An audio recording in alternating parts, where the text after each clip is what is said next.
My sister asked to move in temporarily after her divorce. 6 months later, she tried to change the locks on my own house, and Mom threatened to sue me if I kicked my sister out because she had kids.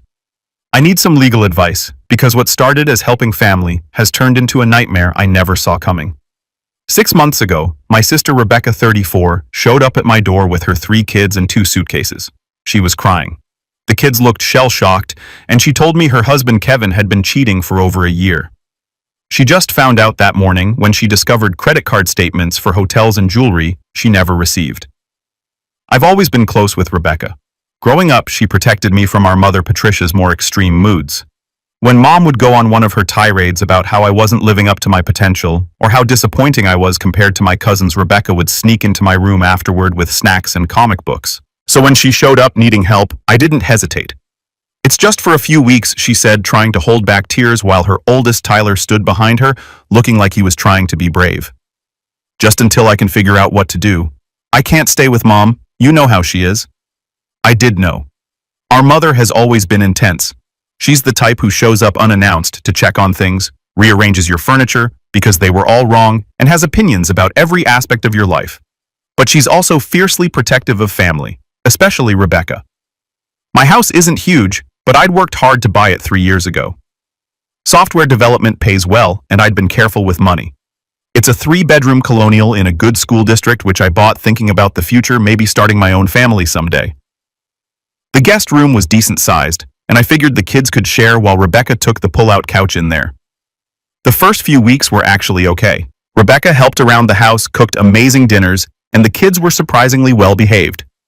Tyler started opening up to me about school, showing me his drawings. Olivia, the middle child, would curl up next to me while I work from home reading her books quietly. Even little Nathan, who was initially shy, started following me around, asking endless questions about my computer and how websites worked. But then our mother got involved. Patricia showed up one day while I was in a video meeting. I could hear her through my home office door directing Rebecca on where to put things, talking about how this arrangement could work long-term. When I finished my meeting and came out, she'd already been to Target and bought organizers for the guest room closet, a small dresser for the kids' clothes, and was measuring the windows for proper curtains. "James," she said, not even looking up from her measuring tape, "Rebecca needs stability right now. The children need consistency. This room has potential. Mom, this is temporary," I said, trying to keep my voice level. "Rebecca's looking for her own place." Patricia gave me that look, the one that used to make me feel like I was 5 years old again, caught doing something wrong. "Family helps family, James. Or have you forgotten everything I taught you that night?" Rebecca apologized for our mother's intrusion. "You know how she is," she said, looking exhausted. "I told her not to come over, but she insisted on seeing where the kids were staying. I told her it was fine, that I understood, and I did." Our mother had a way of steamrolling into situations, taking control, whether you wanted her to or not. Weeks turned into months. Rebecca had gotten a part-time job at a local marketing firm, but she said it wasn't enough to afford rent anywhere decent in the kids' school district. The divorce was getting messy. Kevin was fighting her on everything, trying to claim she'd abandoned the marital home, dragging out custody arrangements. I wanted to help. The kids had been through enough upheaval. So when Rebecca asked if they could stay just a little longer, I agreed. But things started changing around month 3. Rebecca stopped talking about apartment hunting. She'd redirected her mail to my address without asking. When I brought it up, she got defensive. I needed a stable address for the custody paperwork. She said, "Kevin's lawyer is looking for any excuse to say I'm an unfit mother. Having a consistent address is important." It made sense at the time, but then I noticed other things. She'd hung pictures on the guest room walls, bought a rug. The kids' toys had migrated from the guest room into the living room, the kitchen, my home office. Nathan had started calling it our house. When I tried to establish some boundaries, asking her to keep the kids' things contained to the guest room setting, quiet hours for my work, Patricia got involved again. "They're children, James," she said during one of her unannounced visits. "You can't expect them to live like prisoners in one room. This is their home now, too." "It's not their home," I said, frustration building. "It's my home. I'm helping Rebecca through a tough time, but this was never meant to be permanent." Patricia's face hardened. "Rebecca is your sister. Those are your nephews and niece. After everything she did for you growing up, how can you be so selfish?" The guilt was suffocating. She was right that Rebecca had always been there for me. But this wasn't what I'd signed up for. I was 32, single, working from home. I'd bought this house as an investment in my future, not to become a landlord to my sister's family. Last week, everything came to a head. I'd been dating someone, Michelle, for about 2 months. Things were going well, and I invited her over for dinner. I told Rebecca in advance, asked her to keep the kids occupied in their room for the evening. Instead, I came home to find Rebecca had cooked an elaborate family dinner. The kids were at the dining table, which had been set with my good dishes. Patricia was there too, having apparently been invited by Rebecca. I thought it would be nice for Michelle to meet the whole family, Rebecca said brightly. Since we all live here together. The evening was a disaster. Nathan spilled juice on Michelle's dress. Tyler kept interrupting our conversations to show Michelle his drawings. Olivia threw a tantrum when told it was bedtime. And through it all, Patricia kept making comments about how wonderful it was that I was stepping up for family and how any woman I dated would need to understand that family comes first. Michelle left early. She texted me later saying I seemed like a nice guy, but she wasn't ready to date someone with kids.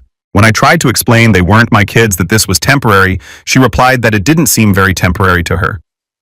The next morning, I told Rebecca she needed to start seriously looking for her own place. I gave her a deadline, 2 months to find somewhere else to live. That's when she dropped the bomb.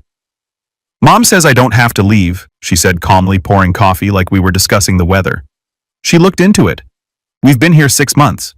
We've established residency. You can't just kick us out. I was stunned. This is my house, Rebecca. I've been helping you and I appreciate that, she said. But the kids are settled here. They're doing well in school. Nathan's finally sleeping through the night again. Moving them now would be traumatic.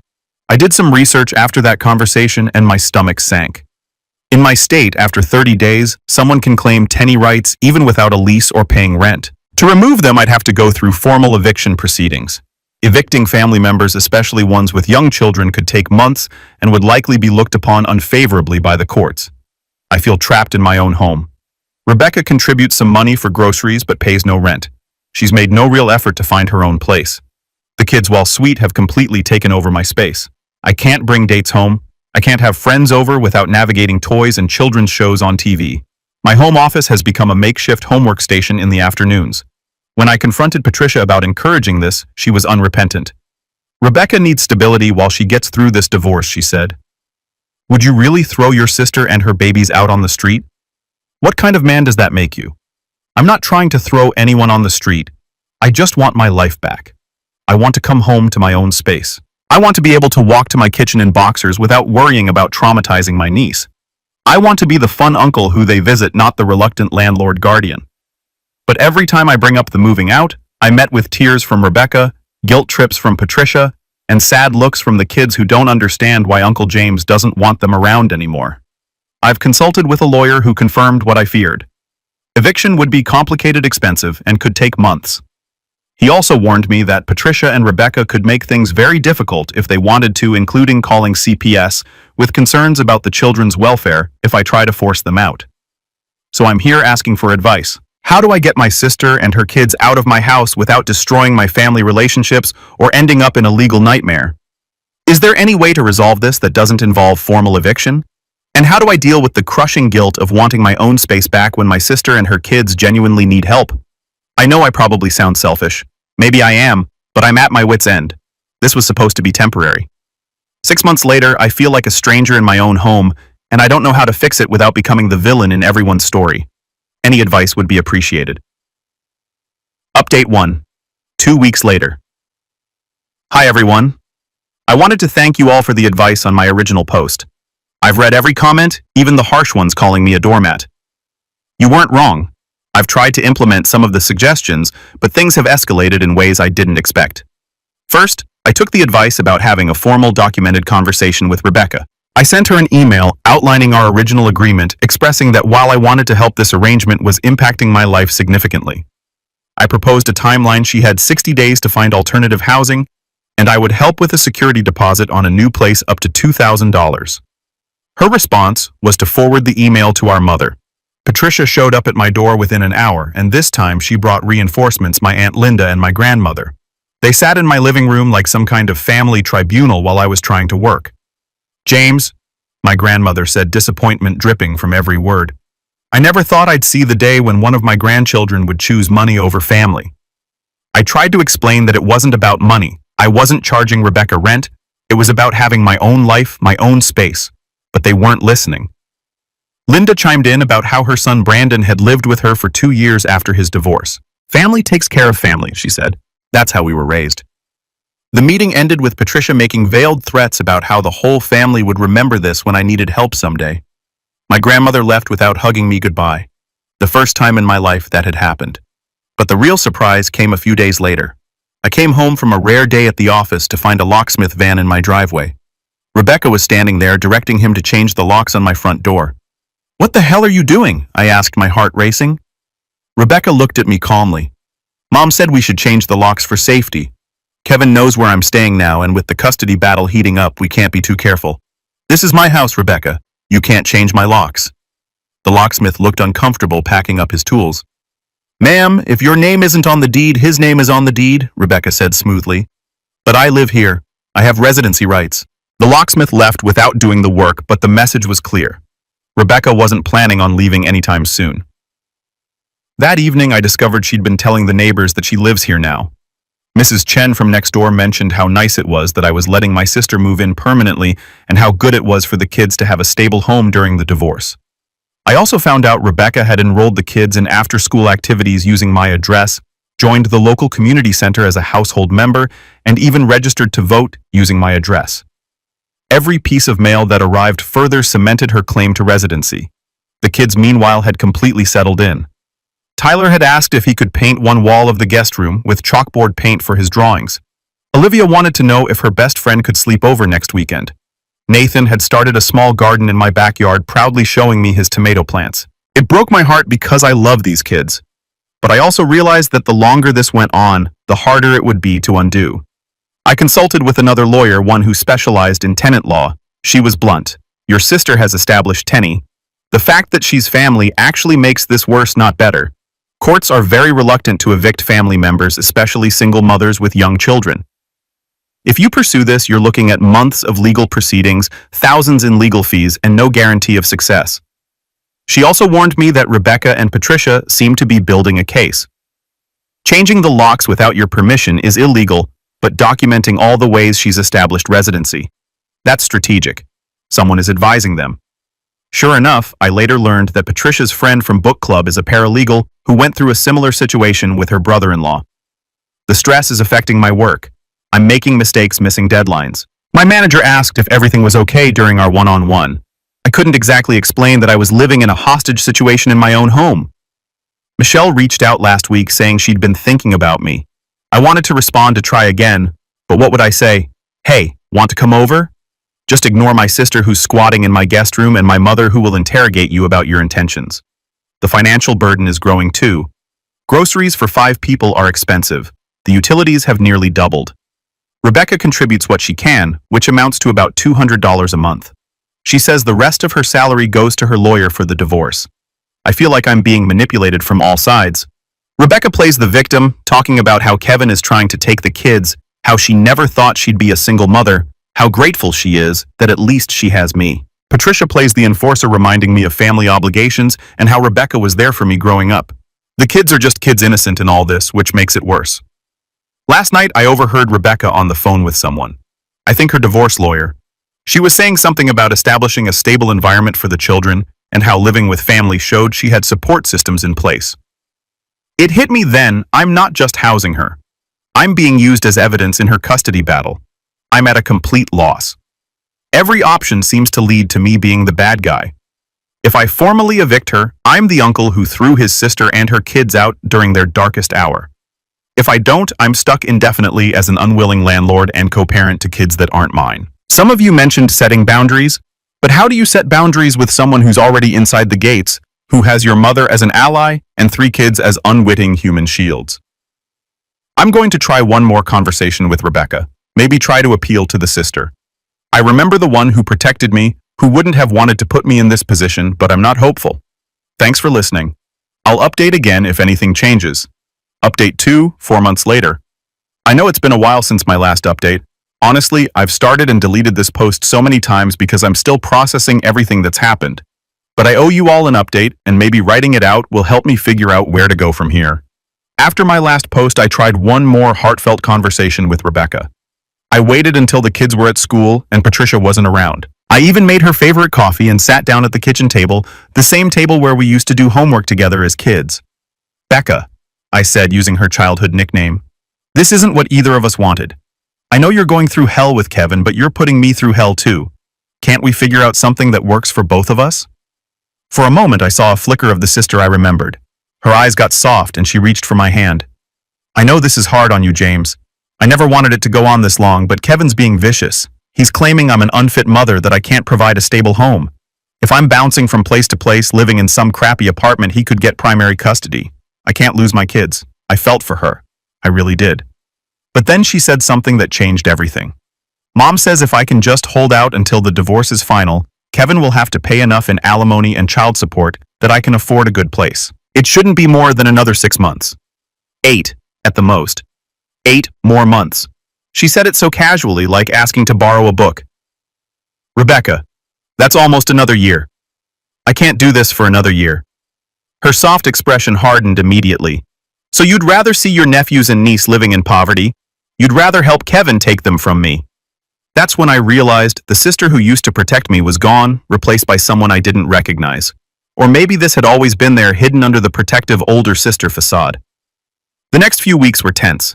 I started implementing some of the boundaries you all suggested. I put a lock on my home office door.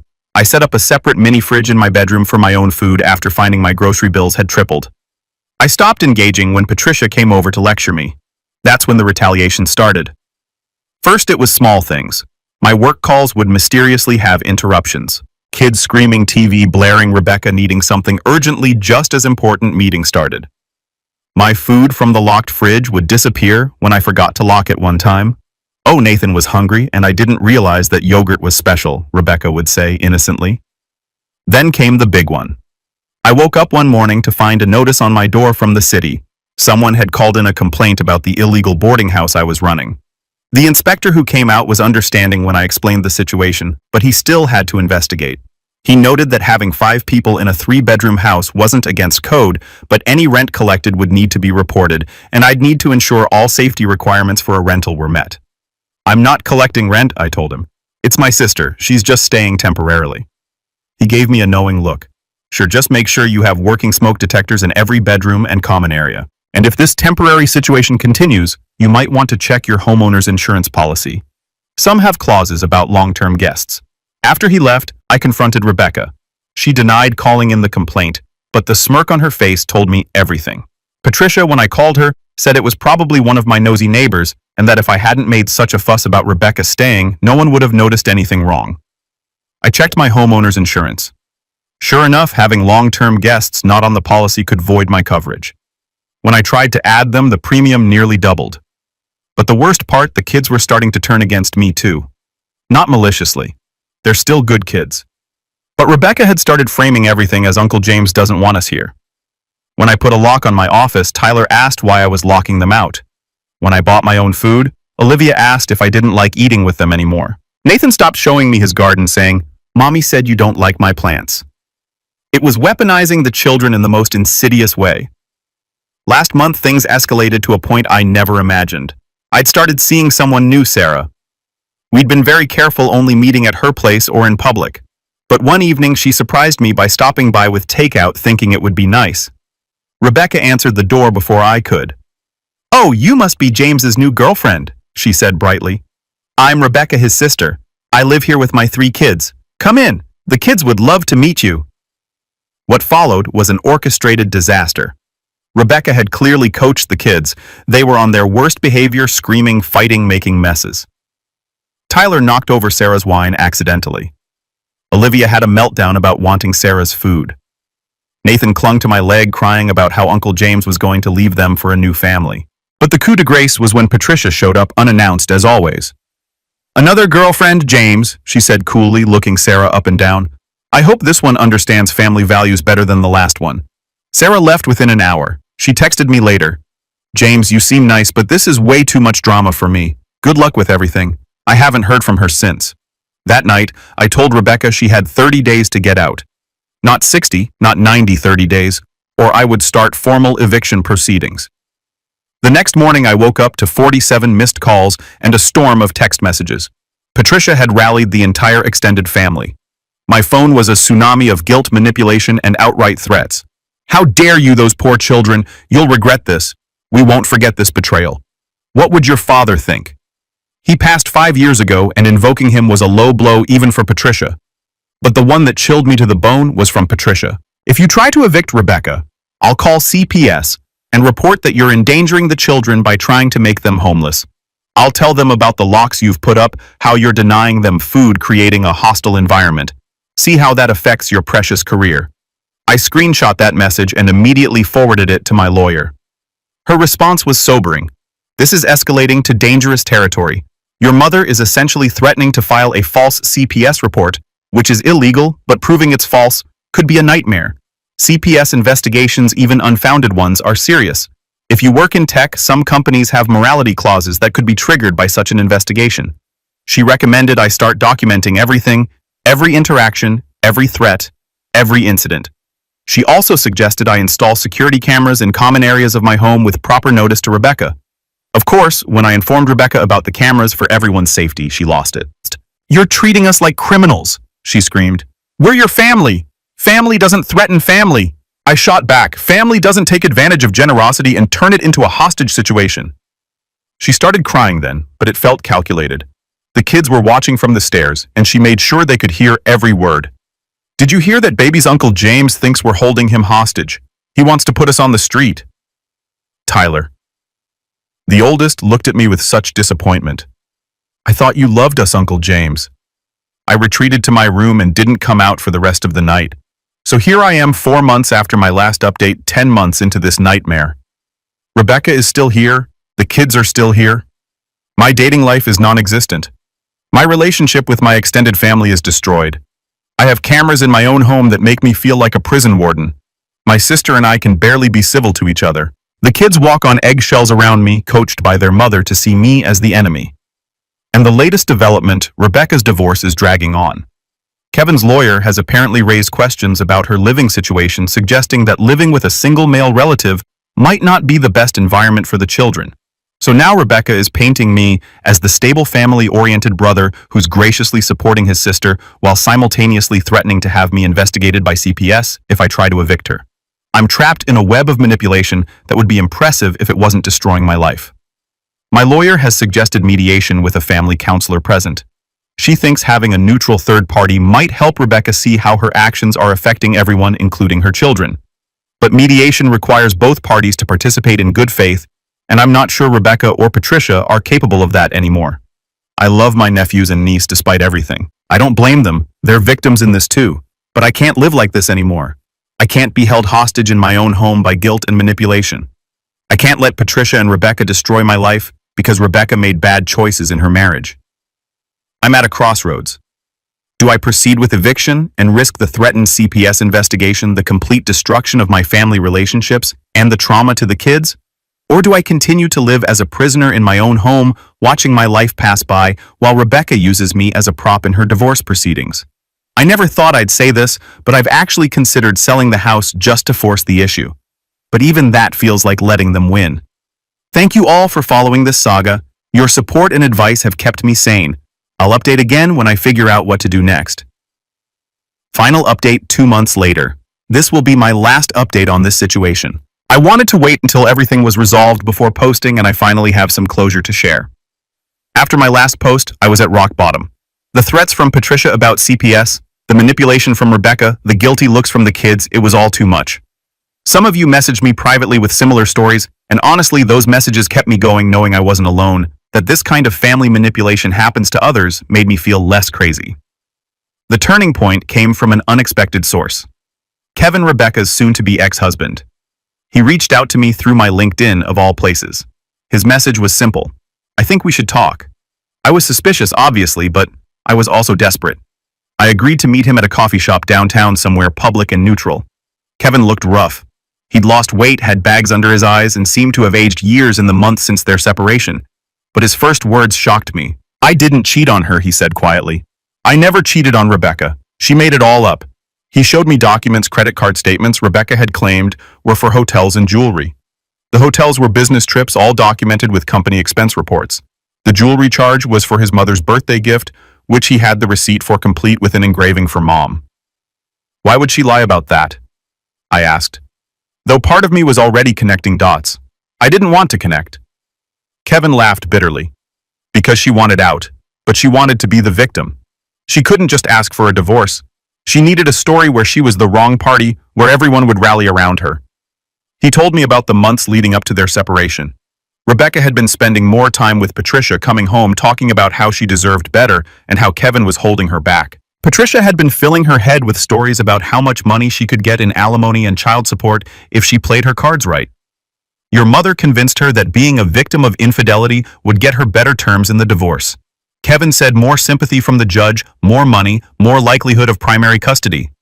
All she had to do was sell the story. I felt sick. But Kevin wasn't done. Do you know why she really chose to stay with you instead of your mother? He asked. I shook my head. Because Patricia told her to. Living with Patricia would look like she had options. Living with you, a single man with a good job and a nice house while you support her and the kids, that shows family support and stability. It was all calculated, James. Every bit of it. He showed me text messages between Rebecca and Patricia, screenshots he'd gotten through the discovery process in their divorce. They were damning. Patricia coaching Rebecca on what to say, how to act, how to make me feel guilty. Discussions about how long they could milk this situation before I either gave in and let them stay permanently or paid them to leave. There was even a message where Patricia said, James was always too soft. He'll cave eventually, and if he doesn't, we'll make sure everyone knows what kind of man abandons his sister and her babies. I sat there in that coffee shop reading message after message, feeling like the world's biggest fool. The sister I thought I'd been helping had been playing me from day one. The mother I'd been trying to appease had been orchestrating the whole thing. Why are you showing me this? I asked Kevin. Because they're doing to you what they did to me, he said. Patricia convinced Rebecca that I was the enemy, that she deserved everything I'd worked for. Now they're convincing your family that you're the enemy. I lost my kids, James. I see them every other weekend if I'm lucky. And when I do, they've been poisoned against me. I don't want to see the same thing happen to you. I asked if I could have copies of the messages. He said his lawyer advised against it, but he could testify to their existence if needed. Armed with this knowledge, I went home and did something I should have done months ago. I called Patricia's bluff. I sent a group email to Rebecca, Patricia, and CCT, my lawyer. In it, I laid out everything. The original agreement was temporary. Rebecca had made no good faith effort to find alternative housing. The threats of false CPS reports were criminal. I had documentation of everything, including their messages about milking the situation. They had 30 days to vacate, or I would pursue formal eviction and press charges for extortion. I also included one more thing. If CPS is called, I will fully cooperate with their investigation. I will also provide them with all documentation of the threats made to weaponize their services, which I'm sure they'll find very interesting. The response was immediate and explosive. Patricia called screaming about betrayal, about family, about how I'd regret this. Rebecca cried, begged, pleaded. She even tried to seduce me one night, which was so wildly inappropriate and desperate that it only strengthened my resolve. But I held firm. I installed more cameras. I documented everything. I even hired an off-duty police officer to be present when I knew confrontations were likely. The extended family pressure was intense. I was disinvited from Christmas, from cousin Jennifer's wedding, for my nephew's baptism. My grandmother sent me a letter saying she was disappointed in the man I'd become. But a funny thing happened. Some family members started reaching out privately. My cousin David told me Patricia had tried the same thing with him years ago, trying to move Rebecca in after a fight with Kevin. My aunt Sarah, not Linda, who'd been at that intervention, admitted she'd always thought Patricia was manipulative, but had been too afraid to say anything. Kevin's testimony in his divorce proceedings about the false cheating allegations changed everything. The judge was not pleased. Rebecca's credibility was shot. The custody arrangement shifted in Kevin's favor. Without the leverage of the divorce proceedings and faced with actual consequences, Rebecca folded. She found an apartment within 2 weeks. Turns out she'd had the money all along squirreled away in an account Patricia had helped her set up. The move out was tense. Patricia supervised, making snide comments the whole time. The kids were confused and upset, which broke my heart. Tyler asked me why I was making them leave. I knelt down to his level and told him the truth in age-appropriate terms. I love you guys, but this was always meant to be temporary while your mom figured things out. You'll have your own rooms at your new place, and I'll still be your Uncle James. We'll have sleepovers and fun uncle days, just like we were supposed to. Olivia hugged me and whispered, I know mommy was being mean to you sometimes. Kids see more than we think they do. It's been 2 months since they moved out. The house is quiet. I can walk to my kitchen in my boxers again. I've started dating Sarah again. Turns out she'd been through something similar with her family and understood why I'd needed to handle it the way I did. Rebecca and I don't speak except for coordinating when I can see the kids. Patricia has told the entire family that I'm dead to her. The flying monkeys still occasionally send nasty messages, but they're getting fewer. But here's the thing. I'm free. I'm in therapy working through the guilt and manipulation I endured. I'm learning about boundaries, about how toxic family dynamics work, about how people like Patricia create these situations, and people like Rebecca enable them. I've reconnected with Kevin, oddly enough. We're not friends exactly, but we share a unique understanding. He's rebuilding his relationship with his kids, and I make sure to reinforce positive messages about their dad when I see them. The kids come over 1 weekend a month now by my choice and on my terms. They're starting to understand that Uncle James loves them, but has his own life too. The visits are fun again, not tense. We make pizzas, play video games, have movie nights. Then they go home to their own place and I go back to my life. I've lost some family through this, maybe permanently. But I've gained something more valuable. Self-respect, boundaries, and the knowledge that being family doesn't mean being a doormat. To everyone in similar situations, document everything. Get legal advice early. Don't let guilt override your gut instincts. And remember, helping family doesn't mean sacrificing yourself. Thank you all for being here through this journey. Your advice, support, and shared experiences gave me the strength to reclaim my life. I hope my story helps someone else stand up to manipulation especially when it comes from family. Take care, everyone. I'm going to go enjoy my quiet house and the peace of mind that comes with enforcing boundaries.